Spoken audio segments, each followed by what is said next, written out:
నా ఊపిరి పార్ట్ 4. మధు, సమస్యలు కష్టాలు లేకుండా జీవితం కొనసాగదు.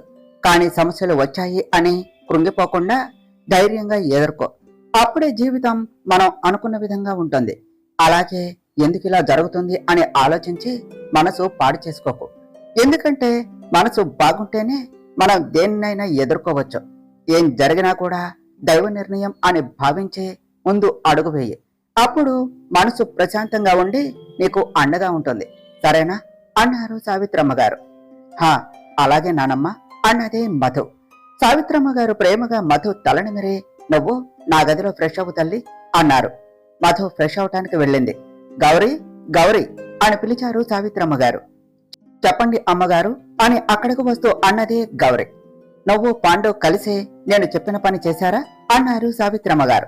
హా, చేశామమ్మా, కానీ అని నతికింది గౌరీ. కాని ఏమిటి గౌరీ అన్నారు సావిత్రమ్మ గారు. ఆ పని మాలాంటి వాళ్ళ చేత ఎందుకు చేయించారు అన్నది గౌరీ. మీలాంటి వాళ్ళు అంటే ఏమిటి గౌరీ అన్నారు సావిత్రమ్మ గారు. అంటే అమ్మా, మేము ఈ ఇంటి పని మనుషులం. అలాంటిది ఆదిత్యబాబు, మధు అమ్మల తొలి రాత్రి ఏర్పాట్లు మాకెందుకు అప్పచెప్పారు? మమ్మల్ని ఎందుకు దగ్గరుండే గదిని అలా చేయమని చెప్పారు అన్నది గౌరీ. గౌరీ, ఇంకోసారి ఇలా వేరు చేసి మాట్లాడకు. కొన్ని సంవత్సరాల నుండి ఇక్కడ చేస్తున్నావు. నేను ఎప్పుడైనా మిమ్మల్ని పని మనిషిలాగా చూశానా? లేకపోతే ఏ రోజైనా అన్నానా చెప్పు? నా ఇంటి బిడ్డలాగా చూశానే మిమ్మల్ని. అలాంటిది నువ్వు ఇలా వేరు చేసి మాట్లాడటం నాకు నచ్చలేదు. నిన్ను నా బిడ్డ అనుకుంటున్నా కాబట్టి ఆ పని నీకు చెప్పాను. నువ్వు అనుకున్నట్టుగా నేను అస్సలు అనుకోవటం లేదు. ఇన్ని రోజుల్లో నన్ను అర్థం చేసుకున్నది ఇంతేనా గౌరీ అని కొంచెం బాధగా అన్నారు సావిత్రమ్మ గారు. అయ్యో అమ్మా, అలా కాదు. నేను ఏదో నా మనసు ఆగక మీతో అలా అన్నాను, కానీ మిమ్మల్ని బాధ పెట్టాలి అని కాదు అన్నది గౌరీ. సరేలే, నిన్ను నా బిడ్డలా భావిస్తున్నా కాబట్టి తల్లిలా నిన్ను తప్పు పట్టడం లేదు. నువ్వే చెప్పు, తల్లి ఎక్కడైనా తన బిడ్డని తప్పు పడుతుందా అని సావిత్రమ్మ గారు అనగానే గౌరీ కన్నీళ్లతో అమ్మా అని సావిత్రమ్మ గారి చేతులు పట్టుకోపోతూ ఉంటే సావిత్రమ్మ గారు గౌరీని హక్ చేసుకున్నారు. అదంతా దూరం నుండి చూస్తున్న పాండుకి సావిత్రమ్మ గారి మంచి మనసు చూసి సంతోషంతో కన్నీళ్లు వచ్చాయి. గౌరీ, మధు నా గదిలో ఫ్రెష్ అవుతుంది, తనని దగ్గరుండి రెడీ చెయ్యి, సరేనా అని సావిత్రమ్మ గారు అనగానే గౌరీ మధు దగ్గరకు వెళ్ళింది. ఫ్రెష్ అయి వచ్చిన ఆదిత్య, అమ్మమ్మ, నైట్ టైంలో ఇలాంటి బట్టలు పెట్టావేమిటి బెడ్ మీద? ఇప్పుడు నేను ఏం వేసుకుంటానో నీకు తెలుసు కదా అన్నాడు. తెలుసు ఆదిత్య, కానీ ఇప్పుడు నేను కావాలి అని ఆ బట్టలు పెట్టాను అన్నారు సావిత్రమ్మ గారు. అంటే అమ్మమ్మ, ఇప్పుడు నేను పంచె కట్టుకోవాలా? కానీ ఎందుకు అన్నాడు ఆదిత్య. పెళ్ళైంది కదా ఆదిత్య, అందుకే నీకు మధుకి ఇవాళ తొలి రాత్రి ఏర్పాటు చేశాను అని సావిత్రమ్మ గారు అనగానే ఇక్కడ ఆదిత్య, అక్కడ గౌరీ కూడా మధుకి చెప్పటంతో మధు కూడా ఆశ్చర్యపోయారు. కానీ ఇద్దరు కూడా తమ ఆశ్చర్యాన్ని బయటకు తెలియనీయకుండా రెడీ అవుతున్నారు. కానీ ఇరువురి మనసు మాత్రం సందిగ్ధంలో ఉన్నది. ముందుగా ఆదిత్య తన గదిలోనికి వెళ్ళాడు. అక్కడ ఏర్పాట్లు చూసి ఇప్పుడు ఇదేమిటి అసలు, మధుకి ఎలా చెప్పాలి? ఇప్పుడిప్పుడే తనతో కొంచెం కొంచెంగా ఫ్రీగా ఉండగలుగుతున్నాను. అలాంటిది ఇప్పుడు ఈ సమయంలో మధు కూడా జరిగినది మర్చిపోలేదు. తన మనసులో కూడా బాధ ఉంటుంది. లేదు, నేను ఇప్పుడే మధుతో కొత్త జీవితాన్ని మొదలు పెట్టలేను. అది కూడా తన మీద నేను పెంచుకున్న ప్రేమ చెప్పకుండా. మధు మనసులో నాకు స్థానం లేకుండా నేను మధుకి దగ్గర కాలేను. మధు మనసు నా సొంతం అయ్యింది అని తెలిసాక నాకు మధు అంటే ఎంత ప్రేమో చెప్పి జీవితాంతం నా ఊపిరిగా ఉండిపోమని చెప్పి అప్పుడు నా ప్రేమ మధుకి చెప్తూ తనని నాలో ప్రేమగా ఏకం చేసుకుంటాను. కానీ ఇప్పుడు మాత్రం అసలు మా మధ్య ఇప్పుడే ఇలాంటివి వద్దు అని నిర్ణయించుకున్నాడు.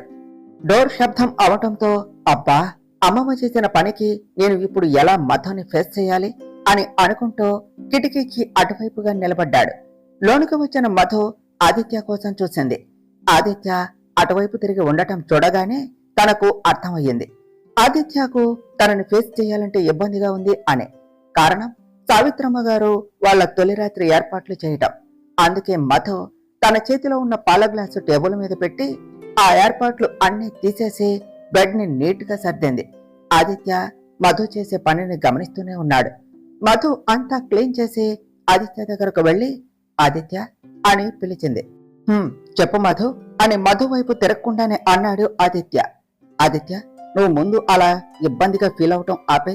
ఇక్కడ ఇది చూసి నువ్వు ఎలా ఫీల్ అవుతావో నేను కూడా అలానే ఫీల్ అవుతాను కదా.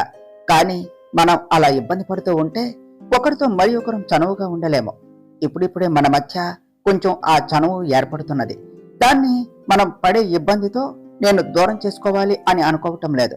ప్లీజ్ ఆదిత్య, ఆ ఫీలింగ్ నుండి బయటకు వచ్చాయి అని రిక్వెస్టింగ్ గా అడిగేసరికి ఆదిత్య మధు వైపుగా తిరిగి మధుని వైట్ శారీలో చూడగానే కనురెప్ప కొట్టకుండా అలానే చూస్తూ ఉన్నాడు. మధు కూడా పంచకట్టులో ముద్దుగా ఉన్న ఆదిత్య వైపు అలానే చూస్తూ ఉన్నది. గడియారం గంట శబ్దంతో ఇద్దరు ఈ లోకంలోనికి వచ్చారు. మధు ఆదిత్య చేతులు పట్టుకొని, ఆదిత్య, ఒకవేళ నాన్నమ్మ రేపు అడిగితే మన మధ్య ఈ కార్యం అయిందనే చెప్పు. లేకపోతే వాళ్లకు అనుమానం వస్తుంది. ప్రేమించి పెళ్లి చేసుకున్న వాళ్ళు దగ్గర అవ్వకపోవటం ఏమిటి అని. కారణం ఏదైనా సరే, నీకు నాకు పెళ్ళయ్యింది. నువ్వు నా భర్త. కడవరకు నీతోనే ముడిపడి ఉంది ఆదిత్య నా జీవితం. ఎప్పుడైతే నాకు నీ మీద అలాగే నీకు నా మీద ప్రేమ కలుగుతుందో అప్పుడు నేను ప్రేమగా నీలో ఏకం అవుతాను. నీ మనసులో నా స్థానం కోసం ఎన్ని రోజులైనా వెయిట్ చేస్తాను.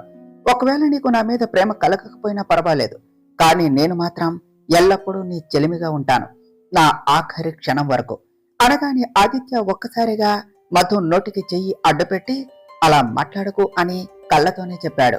హా అని వెళ్ళి డ్రెస్ చేంజ్ చేసుకో ఆదిత్య అనగానే ఆదిత్య వాష్రూమ్ లోనికి వెళ్లిపోయాడు. తర్వాత మధు కూడా డ్రెస్ చేంజ్ చేసుకున్నది. ఆ రూమ్ లో సోఫా లేని కారణంగా ఇద్దరు బెడ్ మీదనే పడుకున్నారు. తాము ప్రేమించిన వ్యక్తి ఇలా ఒకటే రూమ్ లో ఒకటే బెడ్ మీద తనతో ఉండటం చూసి ఇద్దరికి ఆనందంగా ఉన్నది.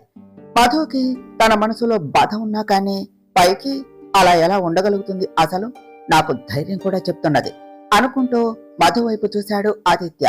తన పక్కనే పడుకున్నా కానీ అటువైపు తిరిగి పడుకున్నది మధు. మధు ఇందాక తనతో మాట్లాడిన మాటలు గుర్తుకు వచ్చాయి ఆదిత్యకు. మీ మనసులో నాకు స్థానం లభించే వరకు ఎన్ని రోజులైనా వెయిట్ చేస్తానో అని. పిచ్చి మధు, నా మనసులో నీ స్థానం చాలా ప్రత్యేకం. నా మనసు ఎప్పుడో నీ సొంతమయ్యింది, అది నీకు మాత్రమే సొంతం అని అనుకుంటూ నవ్వుకున్నాడు ఆదిత్య. మధు మనసులో, ఆదిత్య, నీ బాధ నాకు అర్థమవుతున్నది. నీ బాధ చూసి నా బాధ రెట్టింపు అవుతుంది. కానీ ఎలా దూరం చేయాలో మాత్రం తెలియటం లేదు. కానీ ఆదిత్య, నీకు నిజం తెలిసిన రోజున నీ రియాక్షన్ ఏమిటో ఏమో, నువ్వు ఎలా రిసీవ్ చేసుకుంటావో కూడా అర్థం కావటం లేదు. అలాగే నా మీద కోపం పెంచుకుంటావో ఏమో. ఏదో ఒకటి చేసి నీ జీవితంలోనికి రావాలి అని అనుకున్నాను, కానీ ఇలా నీ ఎమోషన్స్ తో ఆడుకోవాలి అని మాత్రం అస్సలు అనుకోలేదు ఆదిత్య. నిజం చెప్పకుండా నేను ఉండలేను. చెప్తే నీ రియాక్షన్ ఏమిటో అని ఆలోచిస్తే మాత్రం భయంగా ఉంది నాకు అని అనుకున్నది. మరుసటి రోజు ఆదిత్యకు మెలకు వచ్చి కళ్ళు తెరిచి చూసేసరికి మధు చిన్నపిల్లలా ముడుచుకొని నిద్రపోతూ కనిపించింది. మధుని అలా చూసి నవ్వుతూ తన దగ్గరకు వెళ్లి అంతలోనే వెనక్కు వచ్చాడు. ఆదిత్య మనసులో, దేవుడా, నేనేమీ ప్రయత్నం చేయకుండానే నేను ప్రేమించిన అమ్మాయి నా జీవిత భాగస్వామి అయ్యింది. అందుకు నీకు కృతజ్ఞతలు. ఇంతవరకు నేను ఎప్పుడూ కూడా నిన్ను ఏమీ కోరలేదు, కానీ ఇప్పుడు నాకు అవసరం వచ్చింది అనిపిస్తున్నది. మధు ఎప్పుడు చాలా సంతోషంగా ఉండేలా చూడు స్వామి. తను అన్ని విషయాలు నాతో షేర్ చేసుకునేంత చనువు మా మధ్యలో ఉందో లేదో నాకు తెలియదు, కానీ ఎలాంటి పరిస్థితిలో అయినా నువ్వు మధుకి తోడుగా ఉండి తనకు ధైర్యాన్ని ఇవ్వు అని ప్రార్థించాడు. మధు మంచి నిద్రలో ఉండటం చూసి తనకు డిస్టర్బ్ అవ్వకుండా మెల్లిగా లేచి ఫ్రెష్ అవటానికి వెళ్ళాడు. ఆదిత్య ఫ్రెష్ అయి వచ్చినా కూడా మధు అలానే పడుకోవటం చూసి తనలో తాను నవ్వుకున్నాడు. అప్పుడే కింద నుండి సావిత్రమ్మ గారి వాయిస్ వినిపించింది, బ్రేక్ఫాస్ట్ చేయడానికి రమ్మని. అప్పుడు కానీ ఆదిత్య టైం చూసుకోలేదు. హో, అప్పుడే టైం ఇంత అయిందేంటి అంటే నేను ఆలస్యంగా లేచానా? అవును, మధు కూడా తన ఆఫీస్కు వెళ్ళాలి కదా, టైం కూడా అవుతుంది, మధు రెడీ కూడా అవ్వాలి అనుకుని మధుని లేపాడు ఆదిత్య. అబ్బా డాడీ, జస్ట్ 10 minutes ప్లీజ్, బాగా నిద్ర వస్తుంది అని అలానే నిద్రలో మాట్లాడింది మధు. పెళ్లి అయింది అని మర్చిపోయింది అనుకుంటా మధు అని అనుకుంటూ, మధు త్వరగాలే, కింద అమ్మమ్మ మన కోసం వెయిట్ చేస్తుంది అని కొంచెం గట్టిగా అన్నాడు ఆదిత్య. అమ్మమ్మ అని అనగానే అప్పుడు తనకు గుర్తుకు వచ్చింది ఆదిత్య వాళ్ళ ఇంటిలో ఉన్నట్టు. దెబ్బకు లేచి కూర్చున్నది. మధు అంత వేగంగా లేవటం చూసి, మధు మెల్లగా, ఎందుకలా ఒక్కసారిగా లేచావు అన్నాడు ఆదిత్య. అది ఆదిత్య అని ఆదిత్య వైపు చూసింది మధు. ఆదిత్య టవల్తో ఉండడం చూసి వెంటనే తల తిప్పేసింది. అది ఆదిత్య, సారీ, అసలు నైట్ నిద్ర పట్టలేదు, అందుకే ఇప్పుడు ఇంత ఆలస్యం అయ్యింది అన్నది మధు. నీకేంటి, నాకు కూడా అంతే, కానీ దానికి సారీ అవసరమో చెప్పు, లేచి తొందరగా రెడీ అవ్వు, నీకు కూడా ఆఫీస్కి టైం అవుతుంది కదా అన్నాడు ఆదిత్య. ఆఫీస్ ఏమిటి ఆదిత్య అన్నది మధు అర్థం కాక. నువ్వు మ్యారేజ్ తర్వాత కూడా నీ జాబు కంటిన్యూ చేస్తాను అన్నావు కదా అన్నాడు ఆదిత్య. అవును ఆదిత్య, కానీ ఇప్పుడే కాదు, కొన్ని రోజులు ఆగాక, ఎందుకంటే నిన్ననే పెళ్ళయ్యి ఇవాళ జాబ్ అంటూ వెళితే అంతా మన మధ్య బాలేదు అని అనుకుంటారు, అందుకే అన్నది మధు. అలాగే మధు, నీ ఇష్టం, నువ్వు ఎప్పుడు వెళ్ళాలి అంటే అప్పుడు వెళ్ళవచ్చు, సరేనా అని చెప్పి డ్రెస్అప్ అవటానికి వెళ్ళాడు ఆదిత్య. మధు లేచి రూమ్ నీట్ గా సర్ది ఫ్రెష్ అవటానికి వెళ్ళింది. ఆదిత్య మధుల కోసమే ఎదురు చూస్తూ ఉన్న సావిత్రమ్మ గారు జంటగా కిందికి వస్తూ ఉన్న మధు ఆదిత్యాల వైపు అలానే చూస్తూ ఉన్నారు. ఇరువురు ఏదో మాట్లాడుకుంటూ మెట్లు దిగుతూ ఉన్నారు. ఇరువురి కళ్ళల్లో సంతోషం. అది చూసి సావిత్రమ్మ గారి కళ్ళల్లో కన్నీళ్లు వచ్చాయి. అవి ఆనందంతో వచ్చిన కన్నీళ్లు అయినా ఆదిత్య తన కళ్ళల్లో కన్నీళ్లు చూసి బాధపడతాడు అని తెలిసి ఆదిత్యకు కనపడకుండా పక్కకు తిరిగి కన్నీళ్లు తుడుచుకున్నారు. కిందకు వచ్చిన మధుకి నిన్న సావిత్రమ్మ గారు తనతో అన్న మాటలు గుర్తుకు వచ్చాయి. మధు ఇల్లంతా ఒక్కసారి చూసింది. ఆదిత్య వాళ్ళ పేరెంట్స్ ఫోటోలు ఏవైనా ఉంటాయేమో అన్న ఆశతో. కానీ ఎటు చూసినా ఆదిత్య ఫోటోలే ఉన్నాయి. ఒక్క ఫోటోలో మాత్రమే సావిత్రమ్మ గారు ఉన్నారు. కానీ ఆదిత్య వాళ్ళ పేరెంట్స్ ఫోటోలో ఒక్కటి కూడా లేదు. అది గమనించిన మధు ఆలోచనలో పడింది. మధు కదలకపోవటం చూసి, ఏమైంది తల్లి, అక్కడే నిలబడ్డావు, రా వచ్చి బ్రేక్ఫాస్ట్ చెయ్యి అన్నారు సావిత్రమ్మ గారు. మధు తన ఆలోచనలు అన్ని పక్కన పెట్టి, మీరు తినండి నాయనమ్మ, నేను మీకు వడ్డిస్తాను అని అడుగు ముందుకు వేస్తూ అన్నది. మధు, నేను అలాంటివి ఏమీ పట్టించుకోను, నువ్వు కూడా మాతో కలిసి తిను అని మధు చెయ్యి పట్టుకుని లాగి ఆదిత్య పక్కన కూర్చోపెట్టారు. ముగ్గురు కలిసి బ్రేక్ఫాస్ట్ కంప్లీట్ చేశారు. తర్వాత ఆదిత్య ఆఫీస్కు వెళ్ళాడు. మధు కాసేపు సావిత్రమ్మ గారితో మాట్లాడి తన రూమ్ కు వచ్చి నిన్న సావిత్రమ్మ గారు అన్న మాటల గురించే ఆలోచిస్తూ ఉన్నది. నాన్నమ్మ, నార్మల్ గా పెద్దవాళ్ళు జాగ్రత్తలు చెప్తారు కదా, అలా చెప్పారా, లేకపోతే ముందుగానే నన్ను హెచ్చరిస్తున్నారా? ఒకవేళ అదే నిజమైతే ఆదిత్యకి ఉన్న గండం గురించి నాన్నమ్మకు తెలియాలి కదా, ఒకవేళ తెలిసినా తనకు ఇది కూడా తెలియాలి కదా. ఆదిత్య జీవితంలోనికి వచ్చే అమ్మాయి తనకి వచ్చే ప్రమాదాల నుండి కాపాడుతుంది అని. మరి ఇప్పుడు ఆ అమ్మాయి నేనే కాబట్టి నాతో ఆ విషయం చెప్పాలి కదా, లేకపోతే నేను బాధపడతాను అని, భయపడతాను అని చెప్పలేదా నాన్నమ్మ? అసలు నాన్నమ్మకు దీని గురించి తెలుసోలేదో ఎలా తెలుసుకోవాలి? అయినా ఇప్పుడు అది తెలుసుకోవటం ముఖ్యం కాదు. ఆదిత్యకు సమస్యలు వచ్చేది తన కుటుంబం నుంచి అన్నారు పంతులు గారు. కానీ ఆదిత్య ఏమో మాకు బంధువులు ఎవరూ లేరు అన్నాడు. పెళ్లికి కూడా తన తరపు నుంచి ఎవరూ రాలేదు. ఇంట్లో అసలు ఆదిత్య పేరెంట్స్ ఫోటోస్ ఏమీ లేవు. దీని గురించి ఆదిత్యని అడగాల వద్దా అని ఆలోచిస్తూ ఉన్న మధుకి తన పేరెంట్స్ దగ్గర నుంచి కాల్ రావటంతో మాట్లాడుతూ ఉన్నది. కాల్ మాట్లాడటం అయిపోవటంతో గడియారం వైపు చూసేసరికి మధ్యాహ్నం అవటంతో మధుకి ఆదిత్యకి లంచ్ బాక్స్ తీసుకుని వెళ్ళాలి అనే ఆలోచన వచ్చింది. వెంటనే కిచెన్ లోనికి వెళ్లి వంట చేసి సావిత్రమ్మ గారికి భోజనం పెట్టి ఆదిత్య ఆఫీస్కు బయలుదేరింది.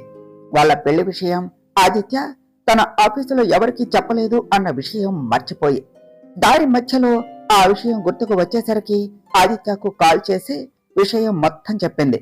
వేరే వాళ్ల కోసం తాను ప్రేమించిన మధుని బాధ పెట్టడం ఇష్టం లేక ఆఫీస్కు రమ్మని చెప్పటంతో మధు ఆలోచిస్తూనే ఆదిత్య ఆఫీస్కు బయలుదేరింది. ఎప్పుడూ లేనిది ఆదిత్య కోసం ఒకరు రావటం, అది కూడా అమ్మాయి అయ్యేసరికి అందరూ కూడా మధు వైపు అలానే చూస్తూ ఉన్నారు. మధుకి వాళ్ళ చూపులు ఇబ్బందిగా అనిపించాయి. నేరుగా ఆదిత్య క్యాబిన్ కు వెళ్లి హాయ్ ఆదిత్య అన్నది. మధు ఎంట్రన్స్ నుంచి తన క్యాబిన్ వరకు రావటం సీసీటీవీలో చూస్తూ ఉన్న ఆదిత్య వెంటనే లేచి మధు చెయ్యి పట్టుకుని బయటకు తీసుకుని వచ్చాడు. హలో ఎవ్రీబడి, అటెన్షన్ ప్లీజ్ అని ఆదిత్య అనగానే స్టాఫ్ అంతా తాము చేస్తున్న వర్క్ ఆపి ఆదిత్య వైపు చూశారు, ఏమి చెప్తాడా అని. ఆదిత్య తాను పట్టుకున్న మధు చెయ్యి వదిలి మధు భుజం చుట్టూ చెయ్యి వేసి దగ్గరికి తీసుకుంటూ I got married, she is my wife Madhu అని చెప్పగానే తాను ప్రేమించిన వ్యక్తి నోటి వెంట ఆ మాట విన్న మధు ఒకవైపు ఆనంద భాష్పాలతో మరోవైపు ప్రేమతో ఆదిత్య వైపు అలానే చూస్తూ ఉన్నది. మాది లవ్ మ్యారేజ్, అందుకే కేవలం దగ్గరి బంధువులను మాత్రమే మ్యారేజ్ కి ఇన్వైట్ చేశాము.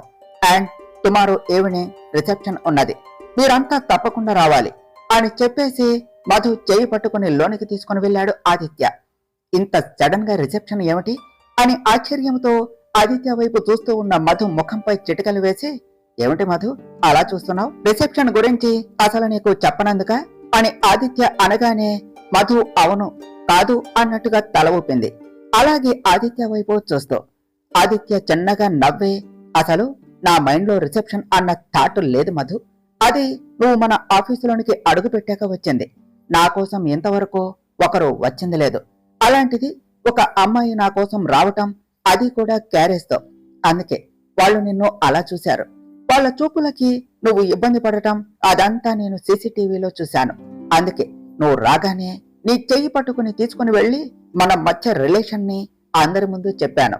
అలాగే రిసెప్షన్ అని ఎందుకు అన్నాను అంటే మధు, ఆఫీస్ స్టాఫ్ ను కూడా మ్యారేజ్ కు ఇన్వైట్ చేయకుండా నేను మ్యారేజ్ చేసుకున్నాను అంటే అది తప్పకుండా మనము ప్రేమించుకొని ఇంట్లో వాళ్ళు ఒప్పుకోకపోవటంతో వాళ్లకు తెలియకుండా పెళ్లి చేసుకున్నాము అని ఎక్కడ అనుకుంటారో అని రిసెప్షన్ అని చెప్పాను.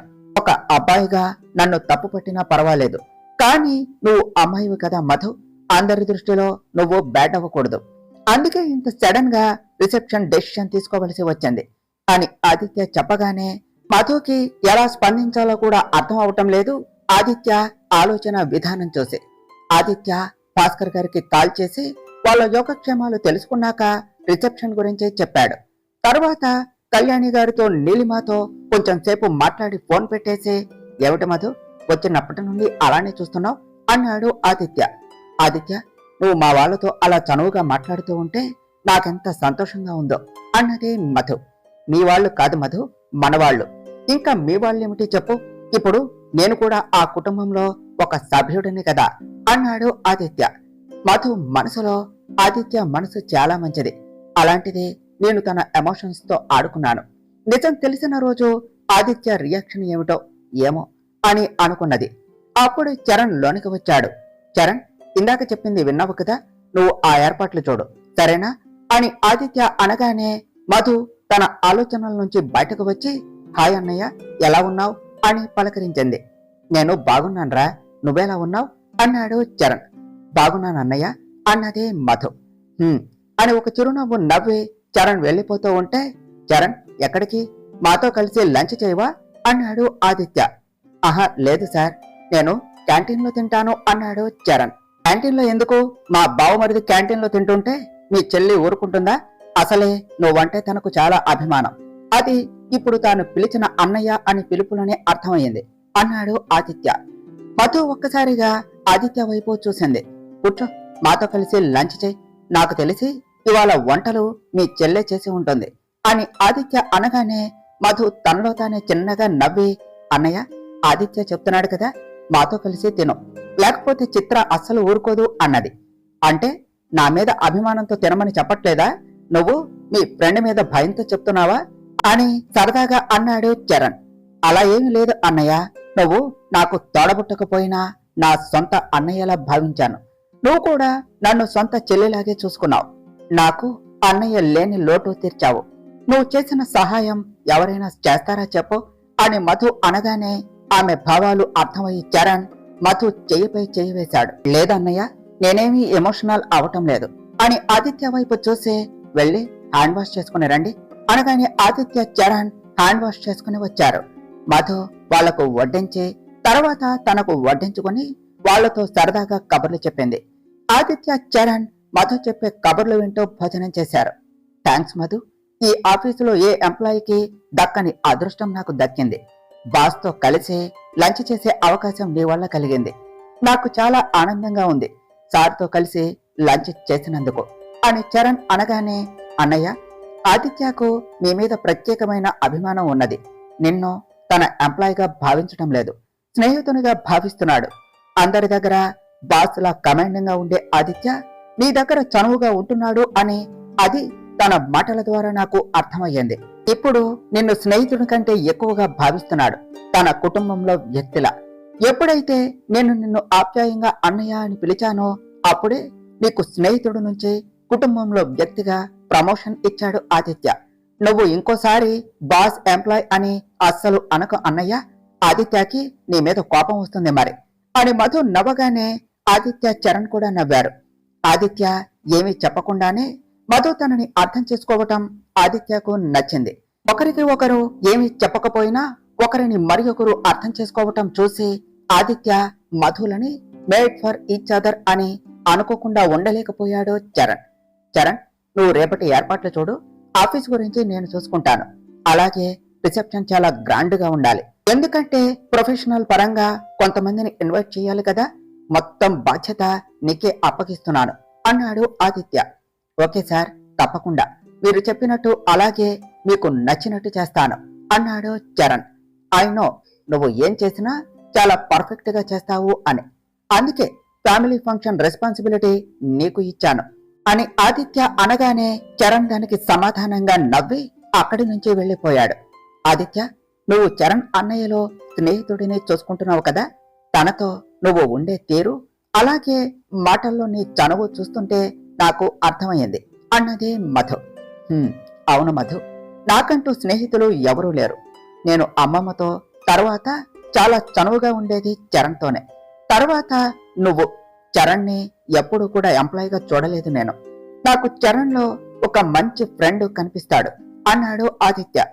ఒకవేళ అన్నయ్య నీ విషయంలో తెలిసి తెలియక ఏమైనా తప్పు చేస్తే నువ్వు తనని క్షమిస్తావా ఆదిత్య అని చరణ్ తనకు సహాయం చేసిన దాని గురించి అడిగింది మధు. ఒకవేళ ఆదిత్యకు నిజం తెలిస్తే చరణ్ పై ద్వేషం పెంచుకుంటాడు అన్న భయంతో. చరణ్ నాకు ఫ్రెండ్ కదా మధు, ఫ్రెండ్స్ ఎవరు తప్పు చేయరు, ఒకవేళ చేసినా దాని వెనుక కారణం మంచిదై ఉంటుంది. ఫ్రెండ్ కదా, తప్పు చేస్తే తప్పకుండా ఎక్స్క్యూజ్ చేయాలి అని ఆదిత్య అనగానే మధు ఆలోచనలో పడింది. చరణ్ చేసింది చిన్న తప్పు అయితే కాదు కదా, ఏం జరుగుతుందో అని. తన వలన ఆదిత్యకు చరణ్ కు డిస్టెన్స్ వస్తుందా అని. మధు అమ్మమ్మ భోజనం చేసిందా అన్న ఆదిత్య మాటతో మధు ఈ లోకంలోనికి వచ్చింది. హా ఆదిత్య, నాన్నమ్మకు భోజనం పెట్టాకనే నేను ఇక్కడికి వచ్చాను అన్నది. మధు, నాకు అమ్మమ్మకి నేను తప్ప ఇంకెవరూ లేరు. చిన్నప్పటి నుంచి నాకు అన్ని అమ్మమ్మే. నువ్వు తనని చాలా బాగా చూసుకోవాలి. నాకు తల్లి, తండ్రి, గురువు, దైవం అన్నీ మా అమ్మమ్మనే. నిజానికి నాకు నా తల్లిదండ్రులు ఎవరు, ఎలా ఉంటారు, నేను ఎవరి రక్తమో కూడా నాకు తెలియదు. తెలుసుకోవాలి అనే ఆలోచన కూడా కలగలేదు ఇప్పటి వరకు. నా జీవితంలో ఇప్పుడు ఇద్దరు ముఖ్యమైన వ్యక్తులు ఉన్నారు. ఒకటి అమ్మమ్మ, ఇంకొకటి నువ్వు. మీ ఇద్దరికి ఏమైనా అయితే నేను అస్సలు తట్టుకోలేను మధు. మా అమ్మమ్మ అని కాదు, తాను చాలా మంచిది, అది నీకు ఈ పాటికి అర్థమయ్యే ఉంటుంది అన్నాడు ఆదిత్య. అవును ఆదిత్య, నాన్నమ్మ చాలా మంచివారు. అలాగే నువ్వు నాకు ప్రత్యేకంగా చెప్పవలసిన అవసరం లేదు. నా కుటుంబాన్ని సంతోషంగా చూసుకోవటం నా బాధ్యత అన్నది మధు. అమ్మమ్మకి రిసెప్షన్ గురించి నేను చెప్తాను, సరేనా అన్నాడు ఆదిత్య. అలాగే ఆదిత్య, ఇక నేను వెళ్తాను మరి అన్నది మధు. జాగ్రత్త మధు అన్నాడు ఆదిత్య. ఆదిత్య ఆఫీసు నుంచి బయలుదేరి తన ఆఫీసుకు వెళ్ళింది మధు. వస్తున్న మధుని చూస్తూ, ఏమిటే నిన్ననే పెళ్ళయింది, ఇవాళనే వచ్చేసావు, వారం వరకు రావు అనుకున్నా అన్నది చిత్ర. నిజంగా ఇప్పట్లో రాను, కొంచెం టైం పడుతుంది అన్నది మధు. మరి ఇప్పుడు ఇక్కడికి ఎందుకు వచ్చినట్టో? హో, రేపు జరగబోయే రిసెప్షన్ కి ఇన్వైట్ చేయటానికా అన్నది చిత్ర. అప్పుడే అన్నయ్య నీకు చెప్పేశాడా అని చైర్లో కూర్చుంటూ అన్నది మధు. ఎంతైనా నా బావ కదా, అందుకే వెంటనే చెప్పేశాడు అన్నది చిత్ర. అంటే ఏమిటి అర్థం అని చిరుకోపంగా అన్నది మధు. ఏమీ లేదులే కాని అత్తారింట్లో ఎలా ఉంది అన్నది చిత్ర. ఒక ఆడపిల్లగా నేను చాలా భయపడ్డాను, అత్తారిల్లు ఎలా ఉంటుందో, నేను అక్కడ ఎలా ఉండగలనో అని. కానీ ఆ భయం అంతా వృధా. నేను నా ఇంట్లో ఎలా ఉన్నానో ఇక్కడ కూడా అలానే ఉండగలుగుతున్నాను. నాన్నమ్మ చాలా అంటే చాలా మంచిది అన్నది మధు. ఏమైనా తెలిసిందానే మరి, ఆ ప్రయత్నంలో ఉన్నావా అన్నది చిత్ర. చిత్ర, పెళ్ళయ్యి ఇంట్లో అడుగు పెట్టగానే నాన్నమ్మ నాతో ఇలా అన్నారు అని సావిత్రమ్మ గారు చెప్పింది చిత్రకు చెప్పింది. ఆవిడ మాటలు నాకు ధైర్యం ఇచ్చాయి చిత్ర. కానీ ఇవాళ ఆవిడ మాటల గురించి ఆలోచించగానే నాకు అనిపించింది, ఆదిత్యకు వచ్చే ప్రమాదం గురించి నాన్నమ్మకి తెలుసా? తెలిసే నాకు ధైర్యం చెప్తుందా ఆవిడ మాటల ద్వారా? లేకపోతే పెద్దవాళ్ళు సహజంగా పెళ్లి అయిన ఆడపిల్లకి చెప్తారు కదా, అలా నాకు నాన్నమ్మ చెప్తున్నారా అని అనిపించింది. ఇందులో ఏది నిజం అని తేల్చుకోలేకపోతున్నా చిత్ర నేను అన్నది మధు. మరి ఒకసారి నువ్వు ఆదిత్య వాళ్ళ అమ్మమ్మని అడగకపోయావా అన్నది చిత్ర. ఆవిడకు తెలిస్తే పర్లేదు చిత్ర, కానీ ఏమీ తెలియకుండా నేను వెళ్లి అడిగితే ఆవిడకు నిజం తెలిసి ఆదిత్య గురించి బాధపడతారు కదా, అందుకే నేను ఇప్పుడే దీని గురించి నానమ్మ దగ్గర మాట్లాడకూడదు అనుకుంటున్నా అన్నది మధు. నువ్వు చెప్పింది కూడా కరెక్టే అన్నది చిత్ర. కానీ చిత్ర, నాకు అర్థం కాని విషయం ఏమిటి అంటే, పూజారి గారు ఏమి చెప్పారు? ఆదిత్యకి ప్రమాదాలు సృష్టించేది తన కుటుంబం అని కదా. కానీ ఇక్కడ చూస్తే ఆదిత్యకు అస్సలు కుటుంబమే లేదు. నానమ్మ, ఆదిత్య తప్ప ఎవ్వరూ లేరు. నువ్వే చూసావు కదా, పెళ్లికి అసలు ఆదిత్య తరపున బంధువులు ఎవరైనా వచ్చారా? ఇంకో ట్విస్ట్ చెప్పనా, మా ఇంట్లో అసలు మా అత్తమామల ఫోటోలు ఏమీ లేవు చిత్ర. అదేంటి అనుకున్నాను నేను. కాని ఇందాక ఆదిత్య చెప్పినది విన్నాక ఆశ్చర్యముగా అనిపించింది. ఆదిత్యకి అసలు తన పేరెంట్స్ ఎవరో, ఎలా ఉంటారో కూడా తెలియదట. నిజంగా తాను ఎవరి రక్తమో కూడా తెలియదట. పూజారి గారు చెప్పిన దానికంటే ఈ విషయమే మిస్టరీగా అనిపించిందే నాకు అన్నది మధు. నీకేమిటి? నాకు కూడా అలానే అనిపిస్తున్నది. ముందు మనకి ఆదిత్య పేరెంట్స్ గురించి తెలిస్తే పూజారి గారు చెప్పిన దాని గురించి తెలుస్తుందేమో అన్నది చిత్ర. కానీ ఎలా? ఆదిత్యకే అసలు వాళ్ళ పేరెంట్స్ ఎవరో కూడా తెలియదు, కనీసం ఎక్కడ ఉన్నారో కూడా తెలియదు. అలాంటప్పుడు మనకెలా తెలుస్తుంది అన్నది మధు. అవును అనుకో, కానీ వాళ్ళ నేమ్స్ అయినా తెలుసుకునే అవకాశం ఉండవచ్చు కదా, ఆదిత్య సర్టిఫికెట్స్ లో ఉండవచ్చేమో కదా అన్నది చిత్ర. అవును కదా చిత్ర, ఈ రిసెప్షన్ అయ్యాక దాని సంగతి చూస్తాను అన్నది మధు. అలాగే మధు, కానీ నువ్వు అస్సలు భయపడకు, అలాగే టెన్షన్ పడకు. ఎందుకంటే ఆదిత్య సమస్యకి పరిష్కారం నువ్వు. మరి పరిష్కారమే బెరుకుగా ఉంటే సమస్యను ఎలా ధైర్యంగా ఎదుర్కొంటుంది, ఎలా అంతం చేస్తుంది చెప్పు అన్నది చిత్ర. అలాగే చిత్ర, ఇక నేను వెళ్తాను. నాన్నమ్మ ఒక్కతే ఉంది ఇంట్లో, బాయ్ అని చెప్పి మధు ఇంటికి బయలుదేరింది. తరువాత ఏమి జరిగిందో నెక్స్ట్ పార్ట్ లో తెలుసుకుందాం ఫ్రెండ్స్. డియర్ ఫ్రెండ్స్, మీకు కనుక ఈ కథ నచ్చినట్లయితే మీ అభిప్రాయాలను కామెంట్ల రూపంలో తెలియచేయండి. ఈ వీడియోను లైక్ చేయండి, షేర్ చేయండి, మా ఛానల్ను సబ్స్క్రైబ్ చేసుకోండి ఫ్రెండ్స్. Thank you.